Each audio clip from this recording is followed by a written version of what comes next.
Question number 6. Has pranayam any effect on concentration or dharana?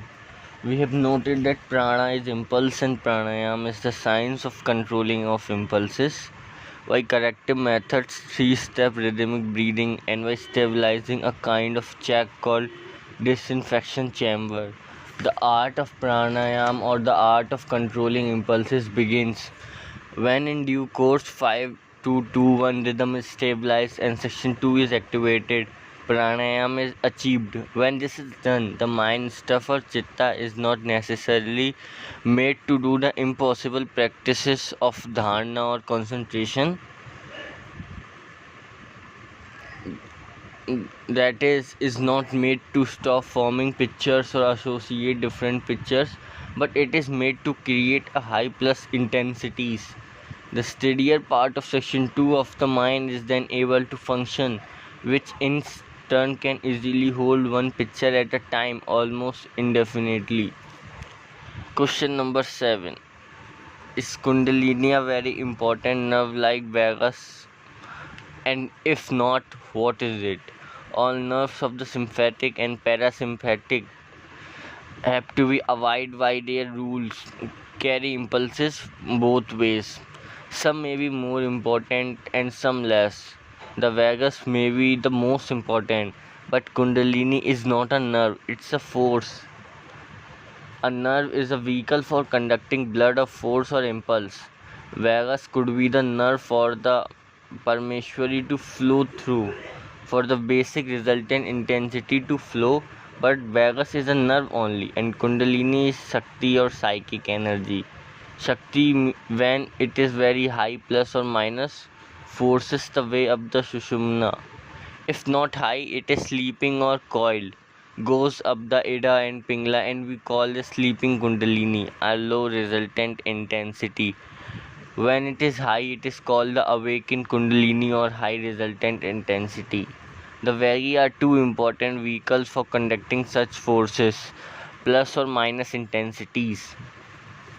The resultant intensity is a might but potential force for better or worse. The word coiled or sleeping means wise or dangerous. Describe eloquently the power of high resultant intensity, either plus or minus, to free a person from bondage or to enslave him. In the case of average human being, this force is metrical. It can be gathered into hundreds of thousands of units of force, and then the force can symbolically break up upon all doors and locks anywhere. Knowledge of the laws would act automatically. Question 8. Can there be manifested interference with normal function of the vagus or sympathetic or parasympathetic, the autonomic nervous system? The only visible interference with the normal function of the vagus or autonomic nervous system is either by the means of certain mild poisons or certain medical agents, in short, chemicals with psycholastic effects. Such chemical effects of drugs may be duplicated by hold the breath for abnormally long duration, prolonged fast, three-step rhythmic breathing, corrective methods, by thought of a particular nature of intense resultant intensity. All these provoke the resultant intensity and so create voluntary control. Indirectly, through a change in resultant intensity can be brought about. Question 9. What relationship can we stabilize between an impulse and the art of three-step rhythmic breathing? Pranayam, through it denotes the science of control of impulses, is generally understood as a science of control of breath. Let us recapitulate. Prana is impulse or energy. All visible and invisible happenings in the universe are under the influence of cosmic impulses. The activities of human beings, forming a part of whole mind, automatically come under its control and it is cosmic prana. There are chemical, physical, electrical and radioactive, all of which the autonomic nervous system receives, relays and transmits to and from the brain. Question 10. What stimulation or inhibition can breath have on an impulse for better or worse? Can this relationship create high or low, plus or minus resultant intensity? Can it not therefore lead for sleeping Kundalini to the awakened Kundalini? Or is it all a play of words, or shall we dare and verify? In the process of pranayam, prana is said to be generated with the intaking of breath. It is an impulse going to the brain and nerve center located in the body and is therefore an afferent impulse. This is a case of Vayu. Apana Vayu, on the other hand, is generated by the exhaling process in the performance of pranayam and is an impulse which travels away from the brain or nerve centers. It is therefore an efferent impulse. The junction of the afferent and the efferent impulse is said to be formed by Vyana Vayu. The function of the Vyana Vayu is to transfer the prana influence or impulses to the apana impulse. Therefore, Vyana impulse is reflex muscle. When this reflex impulse starts from the brain, the energy of the prana impulse is transferred through the apana impulse to skeletal muscles of the body, and the movement results. When this reflex impulse starts from the plexus of the sympathetic, it controls the accumulating effect producing by the prana and apana impulses in the organs supplied by the particular plexus without producing any conscious sensation. When this unconscious act is to be made conscious, the accelerating action of the organ sends a Vyana.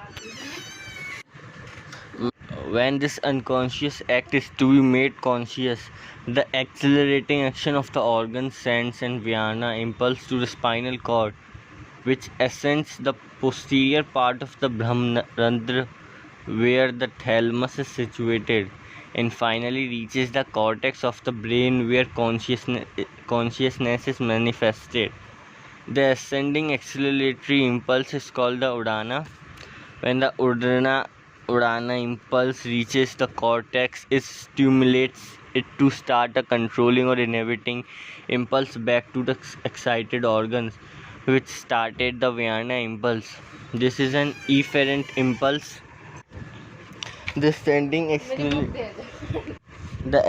acceleratory impulse is called the Udana. When the Udana impulse reaches the cortex, it stimulates it to start a controlling or inhibiting impulse back to the excited organs which started the Vyana impulse. This is an efferent impulse from the center of the brain, and it equipoises or controls the excited organ and is called a samna.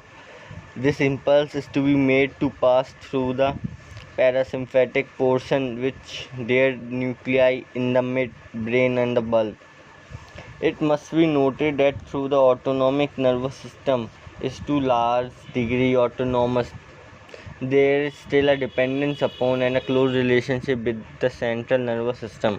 We have seen earlier that the efferent and the afferent fibers which excited to action by the alternate collapse and distension of air vesicles of the lungs stop expiration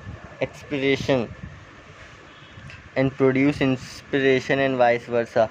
To this breathing, if we suppose the three-step rhythmic breathing, which is all purpose, it brings us the technique of pranayam. Anyone honestly following and cultivating the three-step rhythmic breathing will perceive or rather feel subtle change taking place in his nervous system, and a further development of higher facilities take place after pranayam is attained. This nervous system is to a certain extent is independent of central nervous system.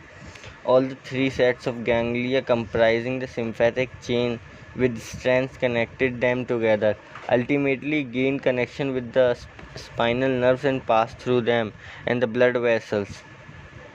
In fact, stimulation of sympathetic or parasympathetic fibers causes inhibition or to the other. The brain is not the beginning of but the end of all nerves, where the sum of all impulses of impression of the nerves is stored up, filled and indexed. The brain is therefore the lotus of thousands petals, and these petals surrounding the cavity which is also known as the Brahmarandra chakra. On the shore of this cavity are arranged the four brains, or rather the four sections of the brain, each of which touch the source of this cavity.